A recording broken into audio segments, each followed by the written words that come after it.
Hey guys, Golden Eagle here. Welcome to the second episode in my new weekly series, Black Ops 2 Reflections. In case you guys don't know, in this series I'll be looking back on Black Ops 2 and reflecting upon certain topics and questions about the game up until I get Call of Duty Ghosts. This week, I have a 73 and 7 ground war domination gameplay on the map Rush. It's almost a nuclear, but I miss it by just a couple kills unfortunately. The topic I want to discuss in this video is the question of, was Black Ops 2 the most fast-paced and action-packed Call of Duty yet? In my opinion, it most definitely was. About a month ago or so, I tried to go back and play both Call of Duty 4 and Modern Warfare 2 just for fun. Once I started playing both of them, something just felt off for me. I felt like everything was moving at a much slower pace. The way the character moved felt slower, I spent more time walking around the maps and looking for enemies, and I got into gunfights less often. Then when I went back and played Black Ops 2 again, it felt almost like an adrenaline rush. There was constantly action going on. I would get into one gunfight after the other, and I would always be able to find the enemies very quickly. It seemed like I could get around the maps so much easier and get from place to place in no time.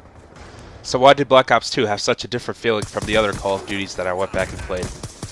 Well, I think that it is a combination of the map design that Treyarch used in Black Ops 2, the perks and attachments that are available, and the way that the player movement itself works. The maps in Black Ops 2 are the smallest that they have ever been in any other Call of Duty. The biggest map in Black Ops 2 feels like what would have been a medium-sized map in one of the other games. All of the previous Call of Duties have had at least a few huge maps. Some of them that come to mind are Wasteland or Fuel from Modern Warfare 2. If you weren't playing Ground War, it sometimes felt like forever before you ran to the other side of the map and found somebody. I know for some people, especially those who like to traditionally snipe by hard scoping or things like that, these large maps were enjoyable.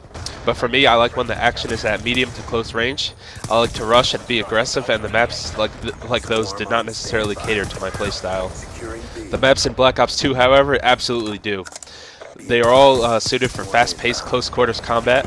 I feel like I hardly ever get into a long-range gunfight in Black Ops 2. Wherever I am on the map, there is always at least one enemy nearby, and this feeling is even more amplified if you play Ground War, where it feels like the gunfights are pretty much non-stop. The perks and attachments even further contribute to this fast-paced feeling. I like to combine speed perks and attachments like Lightweight, Dexterity, Quick Draw, and Stock. Correct me if I'm wrong, but I do not believe that it was possible to combine all of these in a single class in any previous game. In fact, the only other game that had all of these in it was Modern Warfare 3, but you could not use all of them together. And now that I think about it, Modern Warfare 3 contributed some cool things as far as making you move faster. Before MW3, there were no options to move faster while ADSing or to pull your gun up faster after sprinting. Dexterity is something that I sorely missed when playing the other Call of Duties. I was so used to my gun being almost instantly ready after sprinting, and in those other games there was a second or two delay before I could start shooting, which made them feel sluggish to me. So, anyway, the combination of these speed perks with the overall small map size makes the game much more fast-paced. The last thing that I think contributes to this is the base player movement. I don't know if I'm crazy, but I swear I heard a big commentator like Drifter or Whiteboy 7th Street talk about how the base player movement was faster in Black Ops 2. That means if you looked at a player character from Black Ops 2 and one from a previous game, both with no perks or attachments, then the Black Ops 2 one would move faster. I tried to research this and I found nothing, but for me it feels like it's true. I don't know if it's a placebo effect or what, but I do feel like without any help, the movement speed in Black Ops 2 was definitely quicker. Even with something like an LMG in Black Ops 2, I feel like I could get around the map pretty quickly with it. You know, it was a little sluggish, but not too bad, even without Lightweight. But in a previous game, I just felt like I was a walking brick, you know, like I could barely move. So I don't know, maybe it's just me, but I definitely feel like this is true. So, that about does it for this week's episode of Black Ops 2 Reflections.